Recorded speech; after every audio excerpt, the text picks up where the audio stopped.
On Monday morning, September 18th, 2024, the kind of Iowa morning that feels heavier than it looks, the air already smelling faintly of dust and diesel. Tom Bradford was halfway through his second cup of coffee in his office at Bradford John Deere in Story County when Frank Morrison walked in. And nothing about Frank Morrison suggested that he was about to challenge one of the most settled assumptions Tom had held for more than 30 years. Because Frank looked exactly like the kind of farmer Tom saw every day. Faded Wrangler jeans with a tear that had been there long enough to stop being noticeable. A flannel shirt that had survived more winters than it should have. Work boots with dried mud baked into the seams. A man whose posture carried the quiet stiffness of someone who had spent decades bending to the land rather than to people. And Tom barely looked up at first because he already thought he knew how this meeting would go. Another older farmer asking about selling, maybe fishing for a number, maybe frustrated, maybe hoping for more than the market would give. And when Frank said calmly, almost casually, "I want to list my farm for sale, $5 million. Tom laughed, not the polite kind of laugh meant to soften a conversation, but a genuine, disbelieving laugh that came out before he could stop it, echoing lightly off the office walls. The kind of laugh that says this isn't even worth serious consideration. And immediately Tom saw Frank's eyes flicker just slightly. Not angry, not offended, just aware, as if this reaction was familiar, as if he had seen it many times before. And Tom leaned back in his chair, still smiling, shaking his head, already running numbers in his mind because land values were second nature to him. He had owned this dealership for 32 years, appraised hundreds of farms, watched prices rise and fall, watched bubbles inflate and burst, and he said, "Frank, I appreciate you thinking of me for the listing, but $5 million?" And he paused just long enough to let the number hang in the air like a joke that had already landed. Then added, "That's optimistic. That's an asking price, not a real one." And Frank nodded slowly and said nothing, which somehow made Tom keep talking, asking how many acres. And when Frank said 800, Tom did the math instantly. 800 acres at $5 million meant over $6,000 an acre. Land in that area sold for $3,200 to $3,700 on a good day. Tom had closed deals himself at those prices. He said, "Frank, land around here sells for $3,200, maybe $3,700 if it's really nice. Your place is worth maybe to $0.6 to $0.8 million, definitely not $5. And he said it with the confidence of someone who had been right far more often than he had been wrong. And Frank finally said, quietly, "It's worth $5 million. And something about the way he said it, not defensive, not loud, not desperate, just matter of fact, made Tom's smile tighten, because Tom had heard confidence before. But this wasn't bravado, this was settled. And Tom leaned forward again and said, "Frank, I've sold 48 farms in the last 10 years. I know values. Unless you've got a shopping mall on your property or oil wells I don't know about.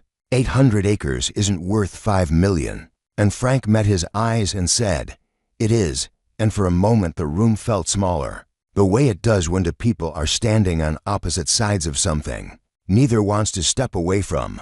And Tom felt irritation creeping in, because his time mattered to him, and this felt like a waste. And he said, "Then tell me what makes your farm so special." And Frank didn't argue, didn't raise his voice, didn't defend himself. He simply reached into his jacket and pulled out a thick folder, the kind that had been opened and closed many times, corners worn, edges softened, and placed it on Tom's desk, pushing it forward slightly, and said, "Everything's in there." And Tom almost sighed, because he had seen plenty of folders in his life, hopeful sellers bringing photos, anecdotes, promises, and he opened it skeptically, already prepared to skim and dismiss. And the first page stopped him cold, not emotionally, not dramatically, but statistically, because it was a soil test report from 2023, and Tom knew soil. Numbers, he knew what normal looked like, he knew what average was, and he saw organic matter content averaging 5.8% across all 800 acres. And his brain stalled for half a second, because normal Iowa farmland sat closer to 3 to 4%. Anything above 5 was exceptional, above 5.5 was rare. And Tom blinked and looked again, thinking maybe he misread it, but the numbers didn't change. And he flipped to the next page, drainage tile documentation, and it kept going, every single acre. All 800 had modern subsurface drainage installed, not patchwork, not partial, but comprehensive, with spacing and depth noted, installation, dates recorded, costs documented, hundreds of thousands invested over decades. And Tom felt something shift, subtle at first, like the feeling you get when a familiar equation starts giving unfamiliar answers. And he turned the page again. Soil amendment history, gypsum, lime, compost, cover crops, applied consistently since the mid-1980s, with dates and quantities listed. And Tom realized this wasn't a sales pitch, this was a record. A ledger of decisions made year after year, long before anyone thought they were trendy. And the next pages detailed infrastructure, grain bins, storage capacity, shop buildings, machine sheds, all built methodically, paid for, maintained, and Tom kept reading. Yield histories, 10-year averages, corn yields at 221 bushels per acre, county averages sitting far lower. A consistent gap, not a fluke, not a good year here and there, but a pattern. And Tom stopped reading and looked up at Frank and said, "Your 10-year average is 221, and Frank nodded, and Tom said, "County average is 187, and Frank nodded again, and Tom felt his annoyance drain away, replaced by something closer to discomfort, because 34 bushels an acre, year after year, across 800 acres wasn't just good farming. It was a system working quietly in the background, and Tom did the math automatically, because numbers were his language, and the extra income stacked up fast, and he asked, almost reluctantly, "How are you getting these yields?" And Frank said, 40 years of soil improvement, and Tom went back to the folder, forestry. Timber planted on marginal ground decades earlier, now mature, valued independently, rental income from grain storage, water rights, irrigation wells drilled years before droughts made them fashionable. And Tom closed the folder slowly, the sound softer than it should have been in the quiet office. And when he looked at Frank again, he wasn't seeing the mud on his boots anymore. He was seeing time, compounded, layered, invested patiently while everyone else chased something shinier. And Tom said, "You've invested over $1 million into this farm," and Frank corrected him gently, 1.14, documented. And Tom leaned back again, but this time not laughing, recalculating instead, stripping away assumptions he didn't realize he'd been using. Because standard farmland at 3,500 an acre came to the point, 8 million, but Frank's wasn't standard, it never had been. And Tom started adding premiums for yields, for infrastructure, for drainage, for soil quality, for timber, and the number climbed for 8 million, conservative. And suddenly 5 million didn't sound crazy. It sounded reasonable, maybe even light. And Tom felt a flush of embarrassment creep up his neck, because he remembered the laugh, remembered how easy it had been to judge, and he said, "I apologize." And Frank shrugged slightly and said, "Most people do," and there was no bitterness in his voice, just acceptance. And Tom asked, "How did you do this?" And Frank sat down across from him, folding his hands, and said, "I'll tell you a story." And that was the moment Tom realized this wasn't just about land, or money, or a listing. It was about a lifetime of choices that looked wrong until they didn't. And as Frank began to talk about inheriting the farm in the early 80s, about watching neighbors expand and borrow and chase growth while he stayed put and focused on improvement, about being mocked for spending money on lime instead of land, on drainage instead of equipment, on cover crops instead of convenience, Tom listened in a way he rarely had before, because this wasn't theory, it was lived. And as the morning light shifted through the office window, and the hum of the dealership carried on outside, Tom felt the unsettling realization that the most valuable things are often the quietest, that wealth doesn't always announce itself, and that sometimes the richest farms look the poorest from the road. And that realization lingered, heavy and uncomfortable, because it forced him to confront how many times he might have laughed before without knowing what he was really laughing at. And as Frank's voice continued, steady and unhurried, Tom understood that this story didn't end with a number on a listing agreement. It began there, with a laugh that turned into a lesson, and a folder that turned assumptions inside out, and the sense that if he didn't listen carefully now, he would miss something far more important than a sale. Tom didn't realize how quiet his office had become until he noticed he could hear the faint hum of the fluorescent lights above him and the distant clatter of tools from the service bay outside. The normal sounds of a Monday morning now pushed to the background by the weight of what sat between him and Frank Morrison.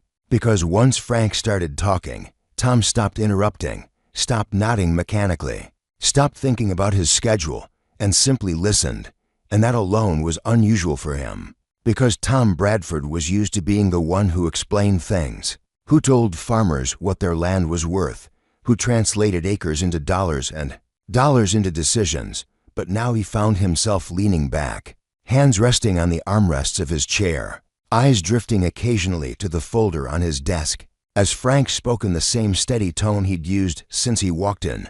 No performance, no drama, just a recounting of choices made long before anyone else cared.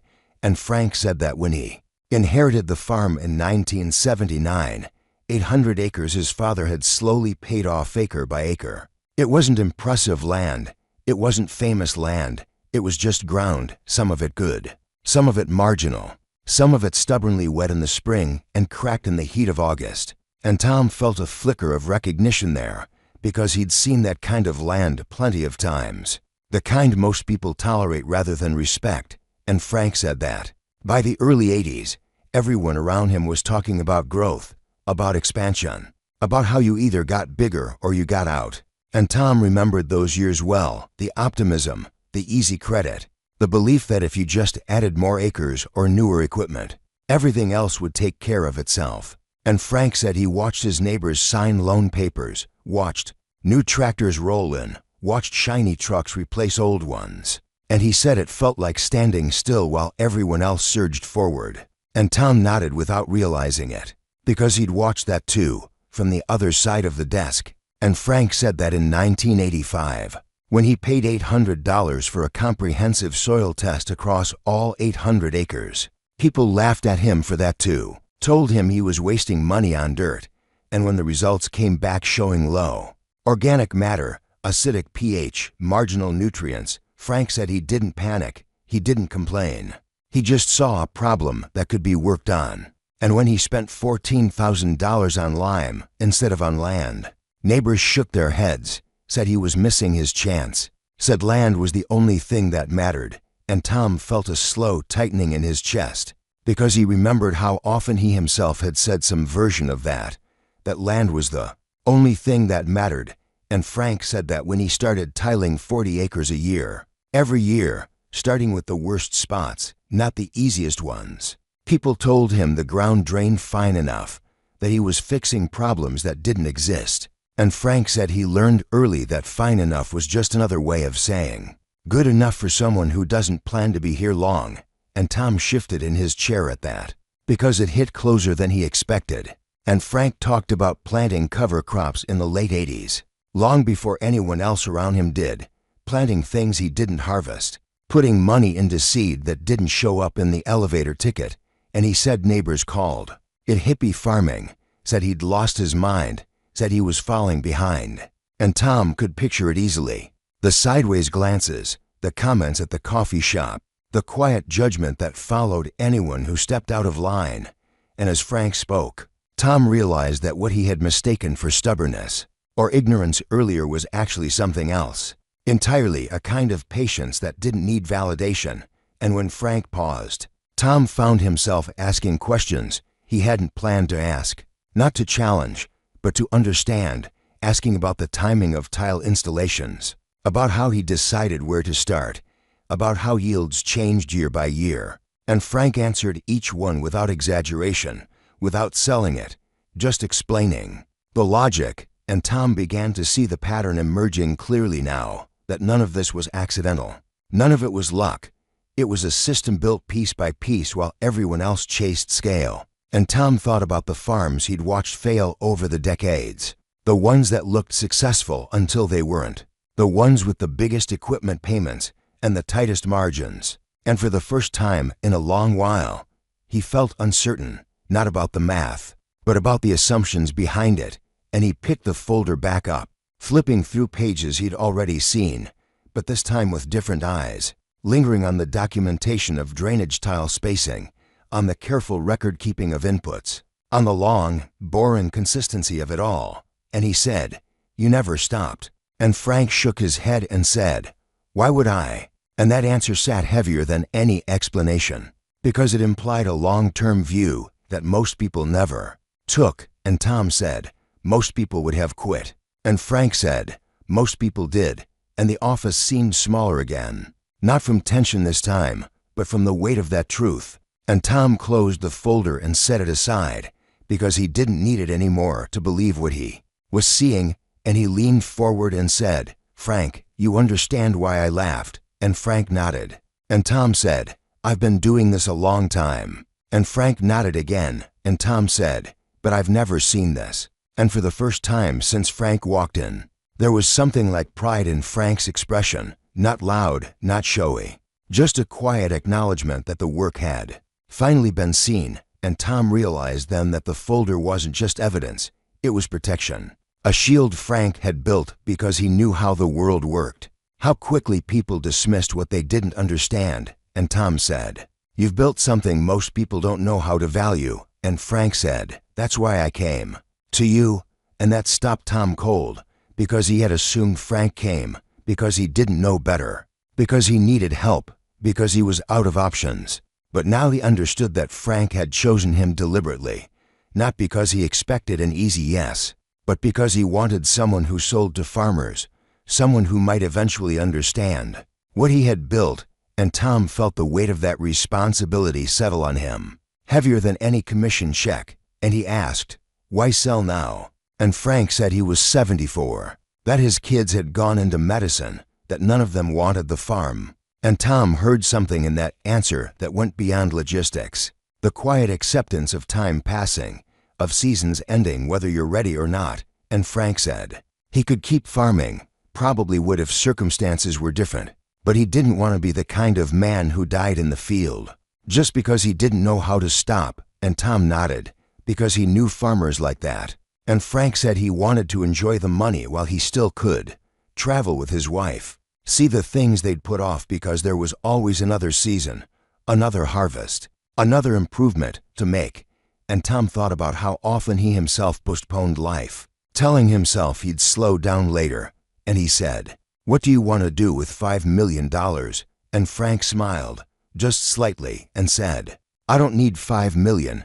And that answer surprised Tom more than any number in the folder. And Frank explained that after taxes, he'd have enough to live comfortably, help his kids, set up college funds for his grandkids, donate to agricultural education. And Tom realized then that Frank's restraint wasn't just financial, it was philosophical. He had never been interested in appearing wealthy, only in being secure. And Tom asked the question that finally brought everything into focus, the question that cut through numbers and documentation and got to the heart of it. Why not just list it anywhere? And Frank said, "Because I don't want someone who will tear it apart." And Tom felt a tightening in his throat at that, because he knew exactly who Frank meant. The investment groups who would see the timber as a quick payout, the soil as something to mine rather than steward, the infrastructure as leverage. And Frank said he wanted a buyer who would understand the work, who would continue it, who would respect the land. And Tom realized that this wasn't just a sale, it was a handoff. And that realization hit him harder than any recalculated valuation ever could, because it forced him to see his role differently, not just as a dealer, but as a gatekeeper. And as Frank's story wound down, Tom sat quietly for a moment, the laughter from earlier feeling like it belonged to someone else entirely. And he thought about how easily he had judged, how quickly he had dismissed, how often he had equated appearance with outcome. And when he finally spoke, his voice was quieter, steadier, and he said, "I'll list it." And Frank nodded, not relieved, not triumphant, just satisfied. And Tom said, $5 million asking. And Frank nodded again, and Tom added, "And I'll make sure it goes to someone who deserves it." And as Frank stood to leave, pulling his jacket back on, Tom watched him walk out of the office with the same unremarkable gait he'd walked in with. And yet nothing about him felt ordinary anymore. and when the door closed behind him, Tom sat alone for a long moment, staring at the folder on his desk, realizing that the most important lessons of his career had arrived quietly, carried in by a man in worn boots who had spent 40 years building value no one bothered to look for, and that realization stayed with him, heavy and unresolved, because he knew that listing the farm was only the beginning, and that what came next would test whether he truly understood what Frank had shown him, or whether he would fall back into the comfort of old assumptions. And as he finally reached for the phone to clear his schedule, Tom understood that from this point forward, he would never look at a farm or a farmer the same way again. Frank didn't raise his voice when he talked about the past, and that was what made it heavier, because there was no bitterness in it, no attempt to impress, just a man walking back through the years in the same careful way he had worked his land, step by step. And he told Tom that when he took over the farm in the early 80s, he was 32 years old and thought he understood what hard work was. But he quickly learned that there was a difference between working hard and working against the current of everyone around you. And he said that after his father died and the farm was paid off, people expected him to expand, expected him to leverage what he had. Because that was the culture then. Growth meant success. Standing still meant failure. And Frank said that he didn't consciously decide to go against that at first. He just didn't feel comfortable borrowing large amounts of money for things he didn't fully understand. And when bankers and neighbors talked about opportunity, what he heard was risk. And when they talked about progress, what he saw was pressure. And he said that in those early years, it felt like every decision he made was being watched, judged, compared. Because rural communities are small, and people notice when you don't follow the script. And Frank said that when he spent money on lime instead of land, the comments started quietly at first. People asking if he was nervous about expanding, asking if he was planning to quit. And when he said no, when he said he just wanted better soil, the questions turned into jokes and then into assumptions. And he said there is a particular loneliness that comes with being mocked for something will take years to prove, because there is no immediate payoff, no quick result you can point to and say, see, I was right. And Frank said that in the mid-80s, when commodity prices were tight and everyone was trying to survive, it was especially hard to watch neighbors drive new equipment past his place while he was spreading lime and watching dust settle over fields that looked no different the next day than they had the day before. And he said his wife would sometimes ask if he was sure, not because she doubted him, but because she saw the strain it put on him. The quiet comments at church, the looks at the elevator, the way success was measured in visible things. And Frank said that the hardest part wasn't the money, it was the waiting. The years where nothing obvious changed, where yields crept up slowly, where organic matter increased by fractions of a percent that nobody else cared about. And he said that when he started tiling systematically, 40 acres at a time, people told him he was fixing ground that didn't need fixing. And he said they were right in a way. The ground worked fine enough, but fine enough wasn't what he wanted. And he said that there were nights he lay awake wondering if he was wrong, wondering if he was being stubborn instead of smart, because doubt has a way of finding you when results lag behind effort. And Frank said that when he planted cover crops for the first time, just 20 acres of winter rye, he didn't tell anyone, because he didn't want to hear the comments. And when those acres greened up in the fall, neighbors noticed anyway, and the jokes came quickly about farming weeds, about wasting seed, about being behind the times. And Frank said he learned then that improvement often looks like foolishness before it looks like progress. And he said that what kept him going wasn't confidence, it was logic. He understood soil biology well enough to know that organic matter mattered, that water infiltration mattered, that roots in the ground mattered even when there was nothing to harvest. And he said that he trusted systems more than opinions, because opinions changed with weather and prices, but systems, once built, kept working quietly whether anyone approved or not.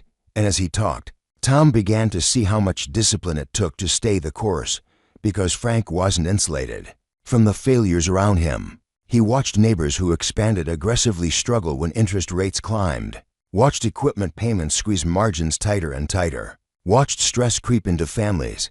And Frank said that it wasn't satisfying to see others fail. It was sobering, because those were people he knew, people he grew up with. And when some of them lost their farms, the community didn't talk about it much, but everyone felt it, and Frank said that through the 90s, when yields on his land slowly began to pull ahead of the county average, nobody noticed.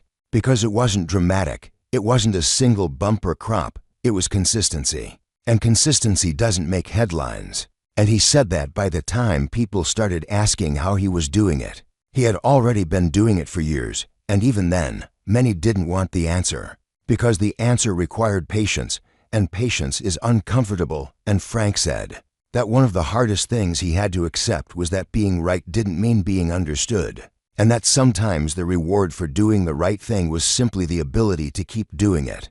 And Tom listened to all of this with a growing sense of unease, because he could map Frank's story onto dozens of farms he'd appraised, farms that looked successful for a while, and then collapsed under the weight of their own expansion. And he realized that what he had always called market forces were often just delayed consequences. And Frank said that over time, as his yields improved and his costs stabilized, something else happened that he hadn't expected. The farm became easier to manage, not because there was less work, but because there were fewer emergencies, fewer wet spots that drowned out crops, fewer nutrient deficiencies that had to be corrected reactively, fewer surprises. And Frank said that stability was undervalued because it didn't excite people, but it allowed him to make decisions calmly without panic. And Tom thought about how many decisions he had seen made in panic and how expensive panic usually was.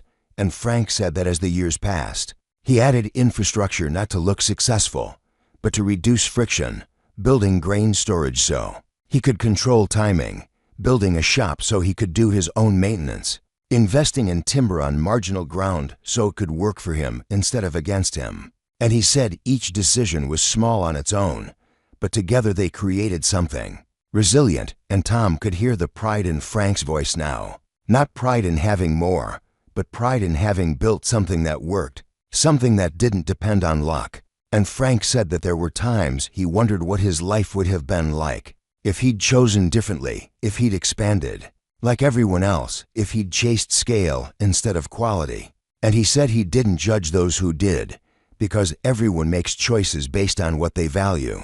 And he said he valued sleep, valued knowing his numbers, valued not owing anyone more than he could pay back. And Tom realized then that Frank's wealth wasn't just financial, it was psychological. He had lived decades without the constant pressure of debt, and that kind of freedom was hard to quantify but easy to recognize once you saw it. And as Frank's story moved into the 2000s, he talked about watching regenerative practices slowly gain attention, about seeing ideas he'd been mocked for become topics at conferences, and he said he felt no satisfaction in that, just a quiet sense that time had caught up.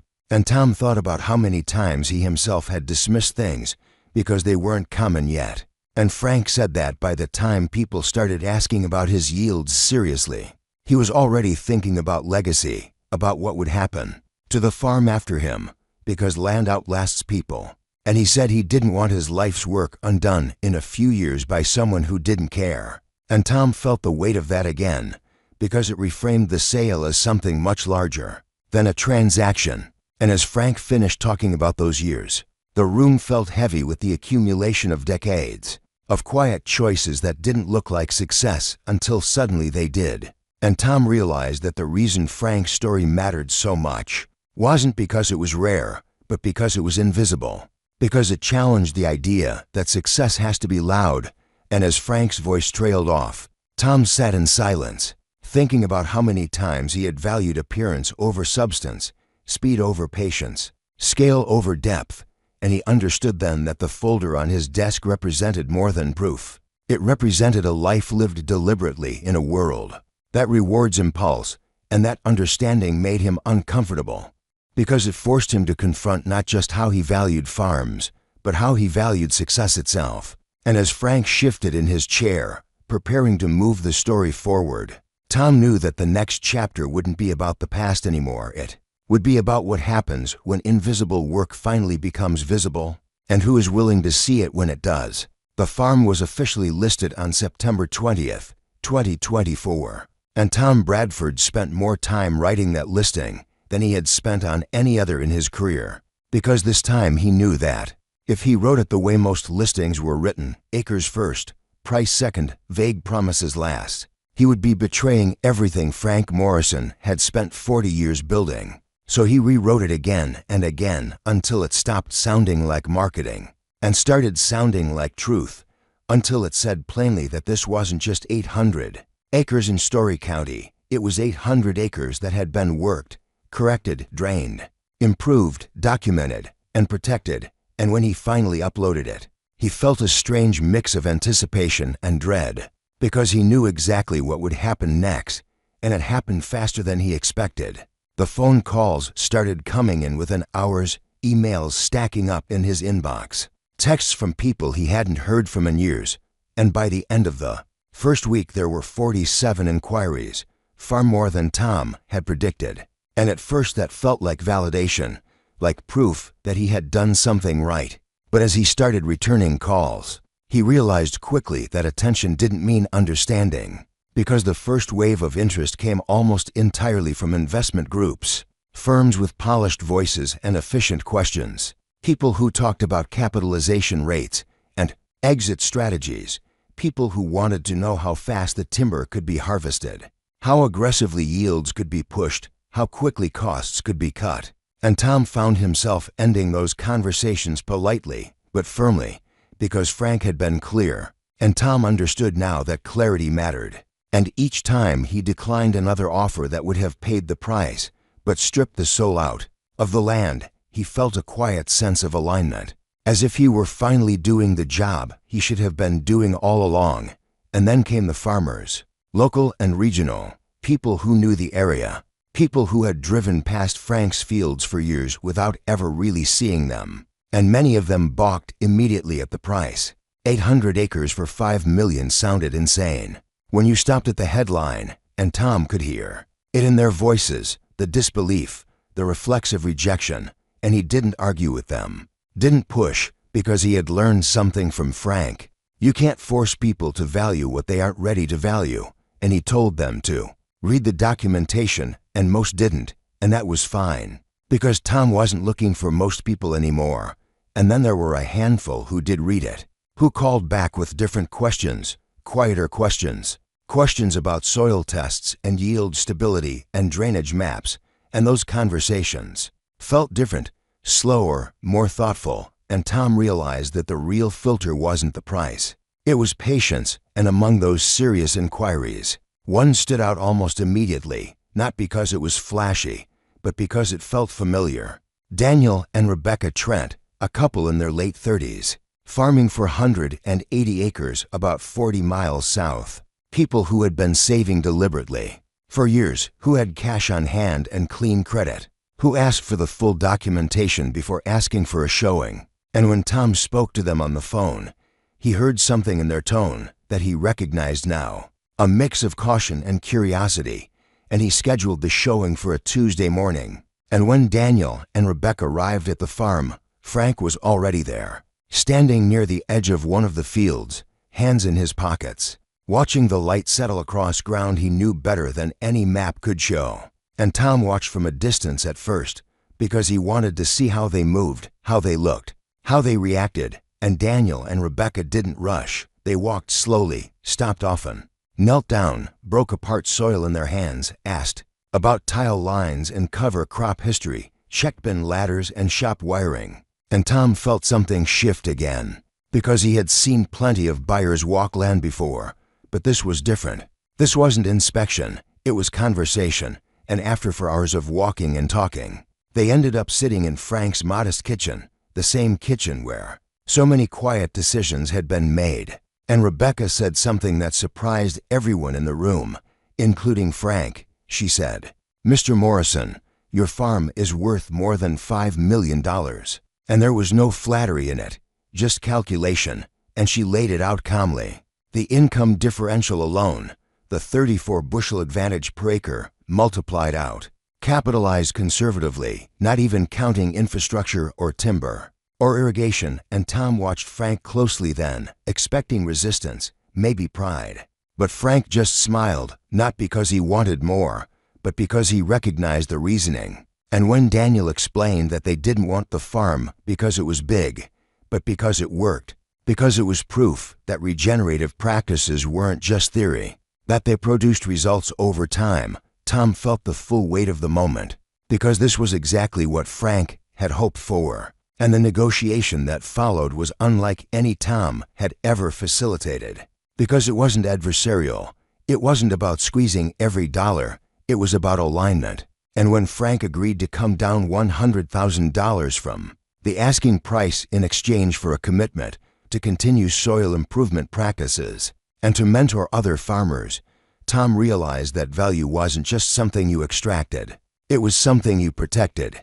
And when the sale closed in November of 2024, with possession set for January 2025, Tom earned the largest commission of his career, but it felt almost incidental. Because what stayed with him wasn't the number, it was the feeling that something rare had happened, that the land had gone not just to the highest bidder, but to the right hands. And in the weeks that followed, as paperwork finalized and keys changed hands, Tom found himself thinking often about how close he had come to missing all of this, how easily he could have laughed and sent Frank away, and how many other Franks he might have overlooked in the past.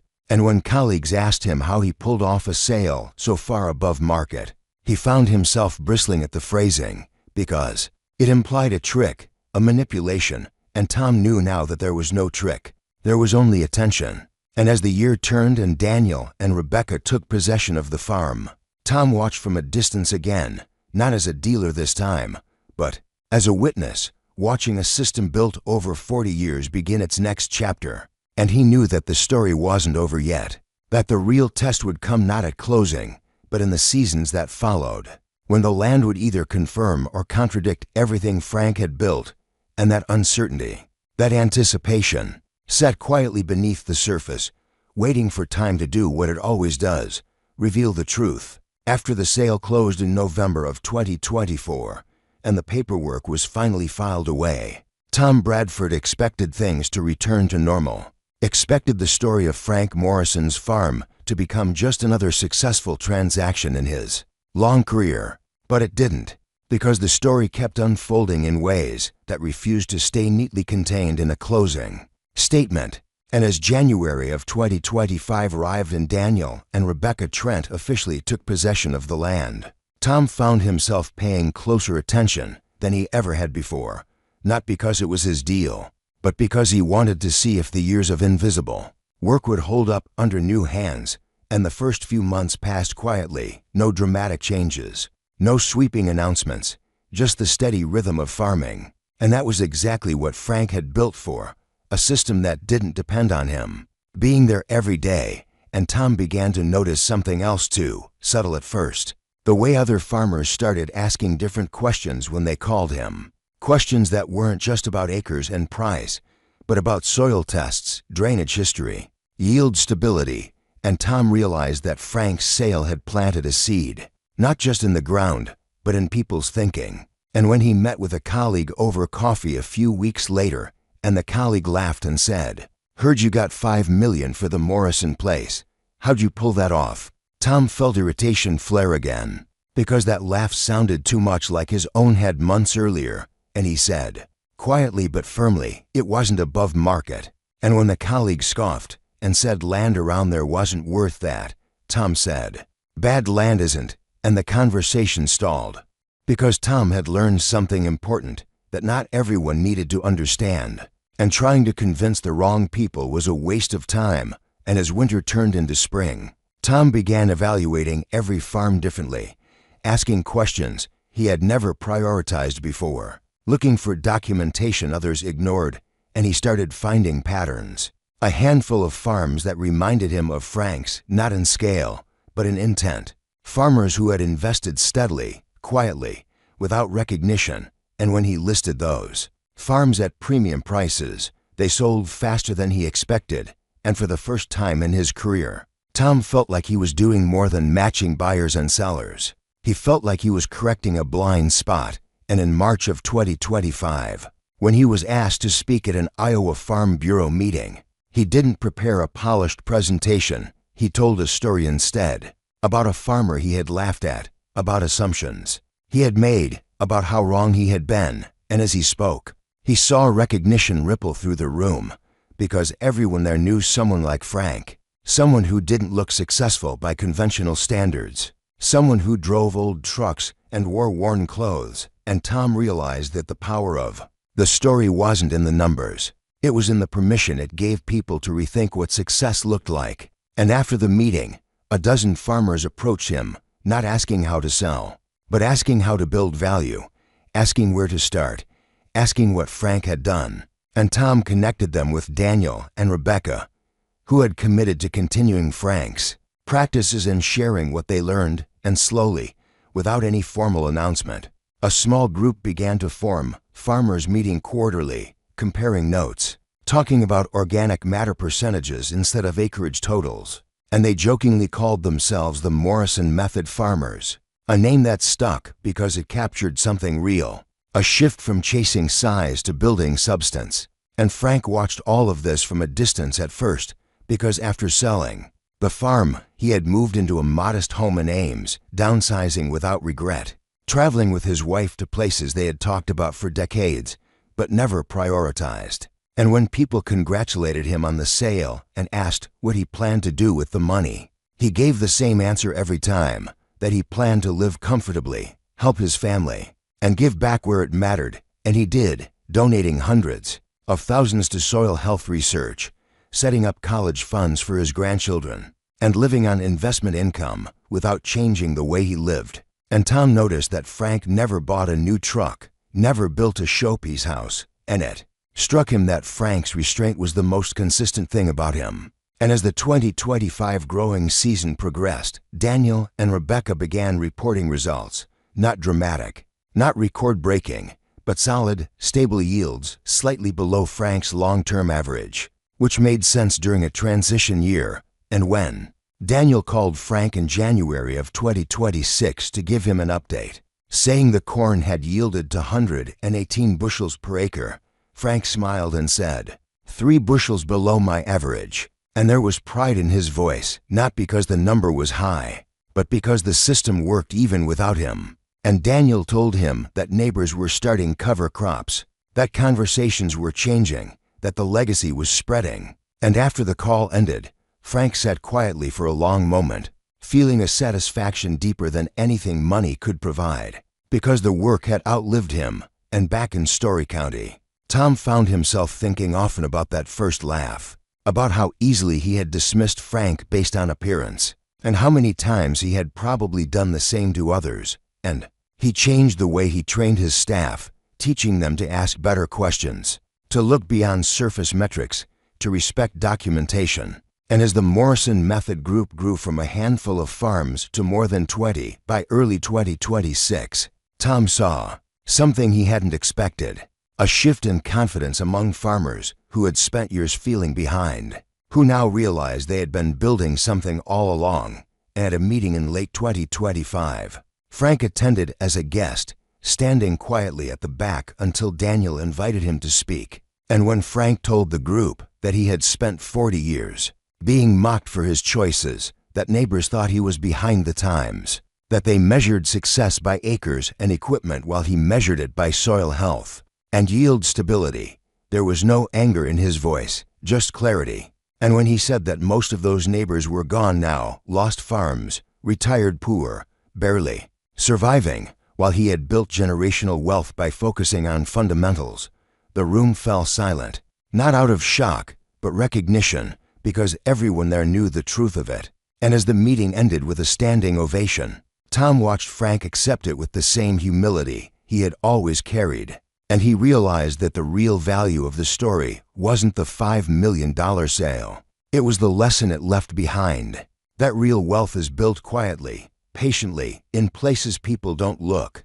And as 2026 began, Tom thought back to that Monday morning in September when Frank walked into his office, and he thought about how close he had come to missing everything that followed. And he understood now that the most dangerous thing in his profession wasn't bad math, it was bad assumptions, and that the most valuable farms let the most valuable people often look ordinary until you take the time to understand what's beneath the surface. And that understanding stayed with him, shaping every decision he made thereafter, because he had learned the hardest lesson of his career in the simplest way possible, from a man in worn boots who never needed to look rich to be wealthy. And as Tom looked out over the fields of Story County in the early light of another Iowa morning, he knew that the story would stay with him for the rest of his life, not as a reminder of a good deal, but as a reminder to never judge value by appearance, and to listen carefully when someone tells you they have built something worth more than it looks.